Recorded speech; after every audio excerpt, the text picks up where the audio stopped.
বনমালীদা, খবর শুনেছ? কি খবর রে হারু? আরে ভোম্বলের জেঠিমা এই মিনিট 15 আগে মারা গেছে গো। গজেন ডাক্তার এসে ডেথ সার্টিফিকেট লিখে দিয়ে গেল। সে কি? হ্যাঁ গো, আমি ওদের বাড়ির দিকে যাচ্ছি, তোমরাও পারলে এসো। এতক্ষণ তো আমরা সবাই ভোম্বলের জেঠিমার কথাই বলছিলাম, আর সেই মানুষটাই। হ্যাঁ গো বনমালীদা, আমারও কিরকম গাটা ভার হয়ে আসছে গো। যে মানুষটার নামে এতক্ষণ কথা বলছিলাম, সেই মানুষটাই মারা গেল। একে ভর সন্ধেবেলা, তার মধ্যে একাদশী। অনেক দোষ পেল মারা যাওয়ার সময়। উফ, যত সব ভিতর ডিম। এতে আবার গা ভার হয়ে আসার কি আছে? মানুষটা তো এতদিন ধরে ভুগছিল, একদিন না একদিন তো মরার কথাই ছিল। তাই শোনো, এখন ভয়টায় না পেয়ে চলো ভোম্বলদের বাড়ি যাই। ওদের এই দুঃখের দিনে পাশে গিয়ে দাঁড়ানোটা আমাদের সামাজিক কর্তব্য। চলো সেটা পূরণ করো। হ্যাঁ হ্যাঁ, চলো এগিয়ে যাই। বাড়িতে একজন মারা গেছে, আর সেখানে বাকিরা দরজায় দাঁড়িয়ে আছে। কেউ মৃতদেহের সাথে নেই। এটা দেখে দামোদর, বিনোদ এবং অভিজিৎ তিনজনেই চমকে ওঠে।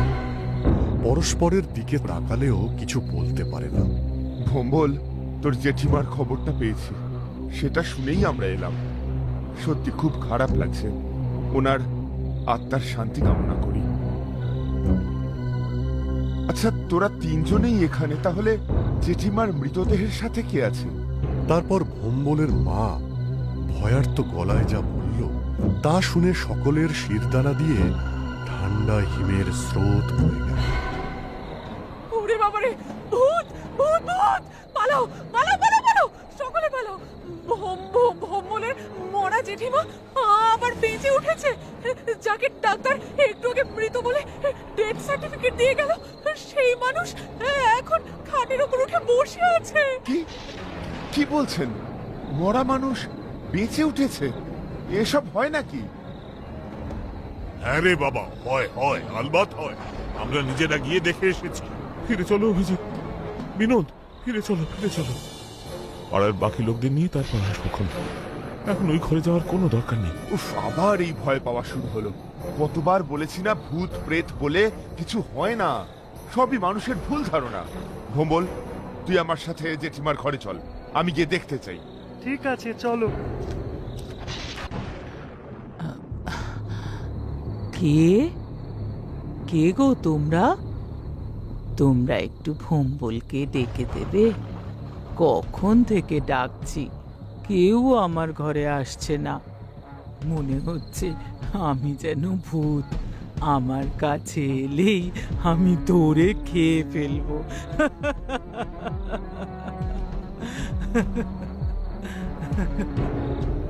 ভোম্বলের জেঠিমার এই কথা শুনে ভোম্বল আর অভিজিৎ দুজনেই বেশ ভয় পেয়ে গেল। জেঠিমা, এই তো আমি ভোম্বল। তুমি আমায় চিনতে পারছো না? ও বাবা, ভোম্বল, এদিকে আয়। আয় বাবা, আমার পাশে এসে বস। তা আমায় এরম ভয় পাচ্ছিস কেন? কখন থেকে তোদের ডাকছি বলতো? আমার যে খুব খিদে পেয়েছে রে।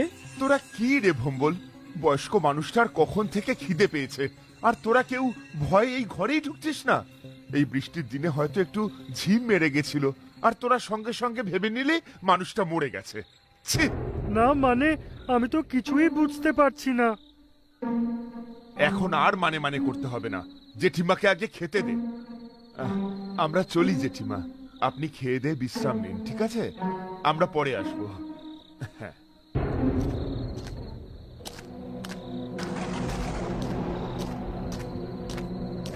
অভিজিৎ, বিনোদ, একটু দাঁড়াও তো। আমার মনে কিছু প্রশ্ন ঘুরছে। বলো, কি ভাবছো? কেসটা কি হলো বলো তো? এতগুলো লোক যে মানুষটাকে মৃত ভাবল, সেই মানুষটাই হঠাৎ করে খাটের ওপর উঠে বসে পড়ল। মরা মানুষ জ্যান্ত হয়ে গেল। আরে বললাম না, জেঠিমার বয়স হয়েছে। এই বৃষ্টির মধ্যে হয়তো শরীরে অক্সিজেনের পরিমাণও কমে গিয়েছিল, তাই দেখে বাকিরা সবাই ভেবে নিল যে বুড়ি মরেই গেছে। আচ্ছা অভিজিৎ, বলো তো, ডাক্তারও ভুল দেখলো? সেও জ্যান্ত মানুষের ডেথ সার্টিফিকেট লিখে চলে গেল। আরে তোমরা তো জানোই, গজেন ডাক্তারের কতটা বয়স হয়েছে, চোখে ছানি পড়েছে, ভালো মতো দেখতেই পায় না। কি দেখতে কি দেখেছে?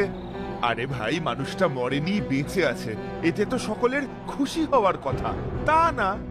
আমি কিন্তু খুশি হতে পারছি না। হাওয়ায় যেন কারুর অকাল মৃত্যুর আভাস পাচ্ছি। আরে কি সব বলছো পুরুত? এই দেখো, ওইসব নিয়ে অত ভেবো না তো। চলো, রাত্রি অনেক হলো, যে যার বাড়ি ফিরে যাই। আবার বৃষ্টি নামলো বলে। বৃষ্টি তো একেবারে ঝেঁপে আসছে। চলো চলো, যে যার বাড়ি ফিরে যাই।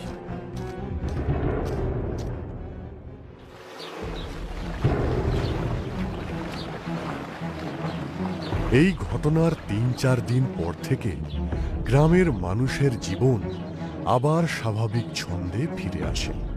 কিন্তু তারপর থেকে রাত হলেই গ্রামে বিভিন্ন ভৌতিক কার্যকলাপ শুরু হয়।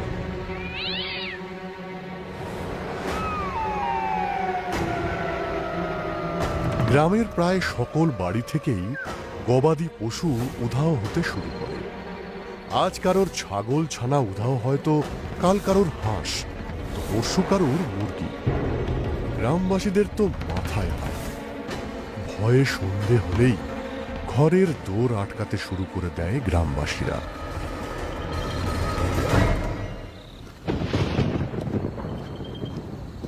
আরে অভিজিৎ, কি দরকার ছিল বলো তো ভাই, এই বৃষ্টির মধ্যে ছাতা মাথায় গ্রামের এ প্রান্ত থেকে ও প্রান্ত হেঁটে বনমালীদের দোকানে চা খেতে যাওয়ার? আরে বন্ধু, এই বৃষ্টির মধ্যে গরম গরম চা, সাথে তেলে ভাজা, আহ!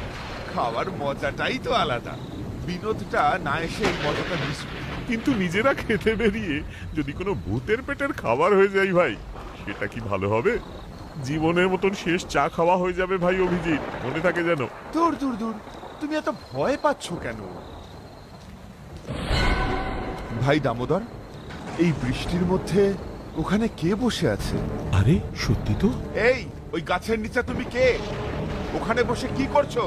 কি হলো, কথা কানে যাচ্ছে না? আমি কিছু জিজ্ঞেস করছি তো।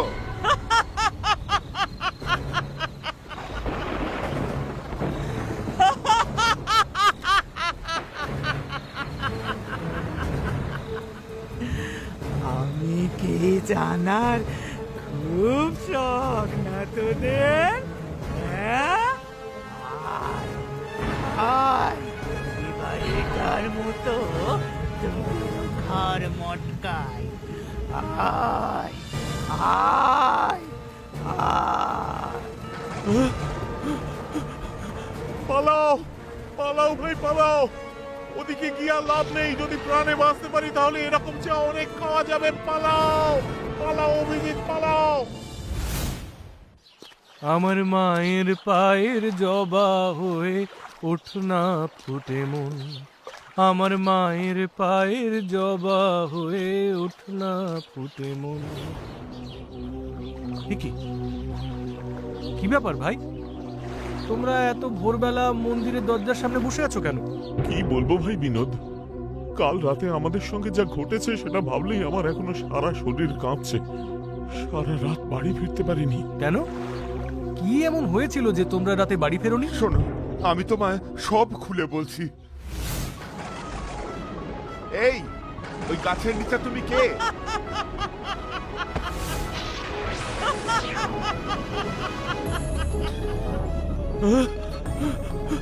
পালাও পালাও ভাই পালাও। এ কি বলছো অভিজিৎ? তুমি একজন শিক্ষক মানুষ হয়ে হঠাৎ ভূত পেতে বিশ্বাস শুরু করলে? আমি শুধু নিজের চোখে যা দেখেছি তাই তোমায় বললাম মাত্র। আমার একার ভুল হতে পারে, কিন্তু আমার আর দামোদর দুজনের একসাথে একই ভুল কি করে হয়? তোমাদের কি সেই বুড়িটার মুখ মনে আছে? ওরে বাবারে, মনে থাকবে না? আর আমাদের আসল ভয়টা ওখানেই, কারণ ওই বুড়িটার মুখটা ছিল সম্পূর্ণ ভোম্বলের জেঠিমার মতো। কি আবোল তাবোল বলছো? মানুষটা বিছানার সাথে মিশে গেছে। সে নিজে কোনো মতে কষ্ট করে বিছানা থেকে ওঠে, সে কিনা গ্রামের রাস্তায় গবাদি পশু মেরে খাবে।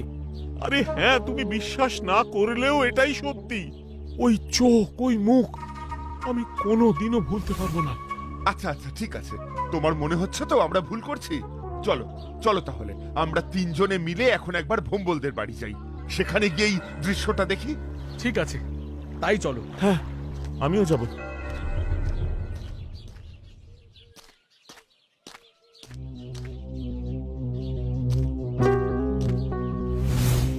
আরে তোমরা তিনজন সকাল সকাল আমাদের বাড়িতে, কি ব্যাপার?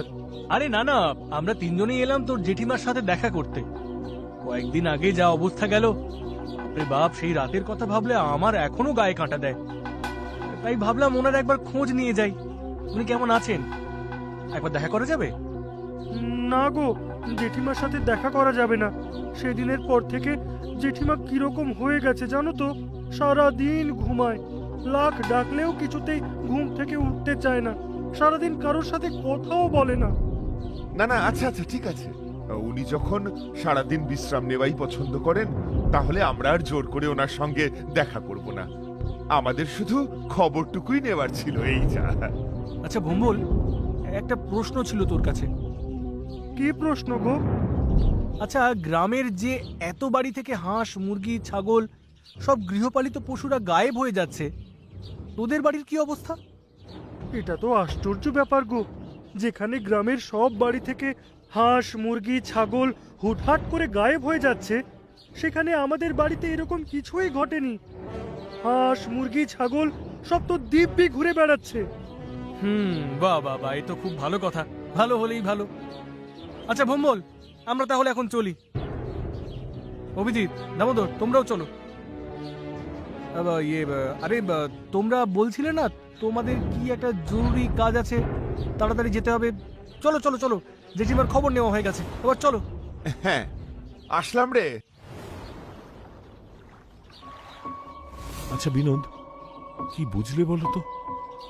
আমরা তো কিছুই বুঝতে পারলাম না। ব্যাপারটা আমার সুবিধের লাগলো না। ভম্বলের কথায় বুঝলাম জেঠিমা অসুস্থ, বিছানা থেকে উঠতে পারছে না, বাড়িতেই থাকছে। তাহলে গতকাল রাতে আমরা গাছের তলায় কাকে দেখেছিলাম? ওই জন্যই সন্দেহটা প্রগাঢ় হচ্ছে।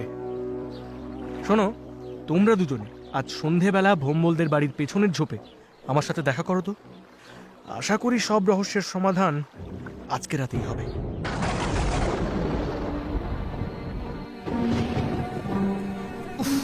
কি বিরক্তিকর ব্যাপার! সেই সন্ধ্যা থেকে দাঁড়িয়ে দাঁড়িয়ে রাত হতে চললো, এক তো বিনোদের দেখা নেই, অন্যদিকে ঝোপ ঝাড় অন্ধকারে মশা ছিঁড়ে খাচ্ছে। সত্যি তো, আর যে কতক্ষণ দাঁড়াতে হবে বুঝতেও পারছি না। উফ, কি মশারে বাবা! তোমরা তৈরি তো? কতক্ষণ ধরে দাঁড়িয়ে আছি বলো তো ভাই বিনোদ? আমাদের আসতে বলে তুমি নিজেই গায়েব। আমি ভাবলাম হাঁস মুরগির মতো তোমাকেও কেউ তুলে নিয়ে গেছে। আমি মন্দির থেকে কিছু জিনিস আনতে গিয়েছিলাম, পরে কাজে লাগতে পারে। আরে এটা তো এই বিনোদ, অভিজিৎ, এটা তো জেঠিমার ঘর। জেঠিমার ঘরে জানলা এখন কে খুলল? চলো, সবাই চুপচাপ জেঠিমাকে অনুসরণ করে সামনের দিকে এগিয়ে চলো। কেউ ভয় পাবে না, তিনজনে একসাথে থাকবে।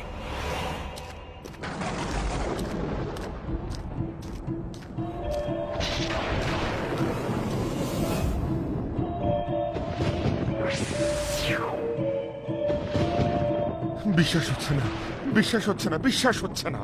এত বছর ধরে যা পড়েছিলাম, যা সকলকে পড়িয়েছিলাম, সব ভুল নাকি আজকে নিজের চোখের সামনে যেটা দেখছি সেটা ভুল? দামোদর, তুমি আমার সঙ্গে এসো। আর অভিজিৎ, তুমি যাও ভম্বলের বাড়ি থেকে ভম্বলকে আর গ্রামের আরো কিছু মানুষকে ডেকে নিয়ে তোমরা যে গাছের নিচে সেদিন রাত্রে বুড়িকে দেখেছিলে সেই গাছের সামনে চলে এসো। আমার অঙ্ক আশা করি ভুল হবে না। আচ্ছা, আমি সরাসরি ওই গাছের নিচেই পৌঁছচ্ছি।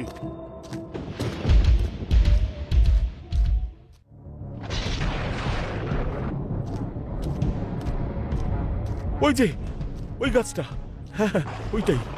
ওই গাছটার সামনে সেদিন রাতে আমরা বুড়িকে দেখেছিলাম। বুড়িটাও ওই দিকেই যাচ্ছে। চলো, আমরা ওই দিকেই এগোই। এই, কে আছিস? নিচে নেমে আয়। কি করছিস উপরে? কিরে, কথা কানে যাচ্ছে না? নেমে আয় বলছি। আমি তো ভম্বলের জেঠিমা, আমায় চিনিস না? না, আমি জানি তুই ভম্বলের জেঠিমা নোস। তোর আসল পরিচয়টা দে। আমি বললাম না আমি ভম্বলের জেঠিমা। তবে রে, তোর সাথে সোজা কথায় কাজ হবে না। দাঁড়া।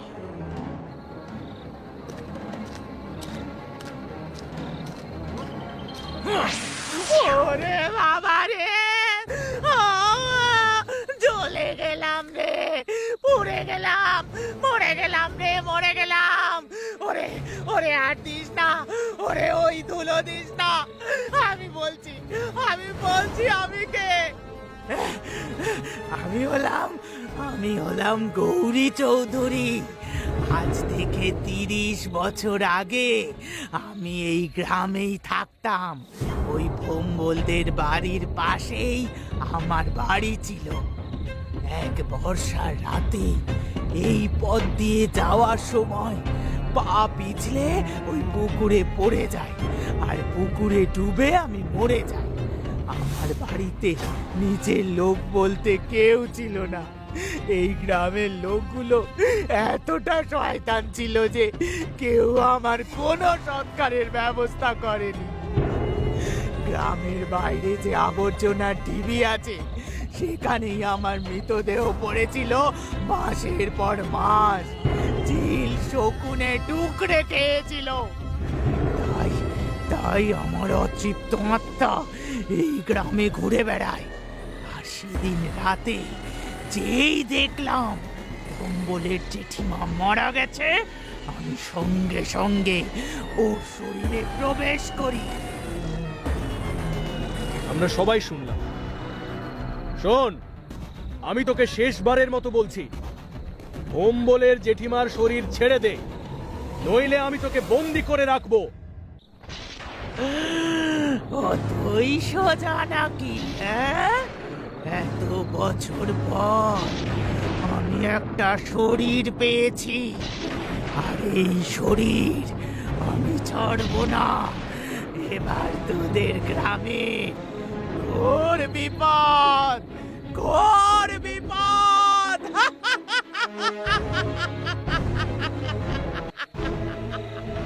ভোম্বল, তুই তো সবই শুনলি। তার মানে তুই বুঝেই গেছিস এই গাছের ওপরে যে আছে সে তোর জেঠিমা নয়। তোর জেঠিমা সেই দিন রাতেই মারা গেছে।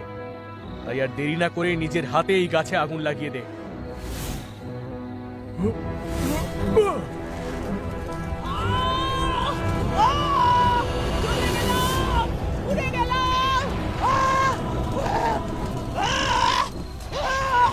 ভালো করলি না, কাজটা কিন্তু ভালো করলি না।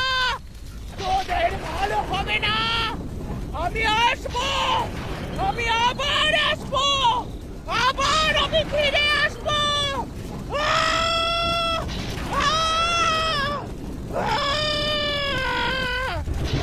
জানি না মৃতদেহ কতটা পুড়বে। শোন ভোম্বল, তোর জেঠিমার সৎকার করার সময় গৌরী চৌধুরীর আত্মার পিণ্ডদানের ব্যবস্থা কর।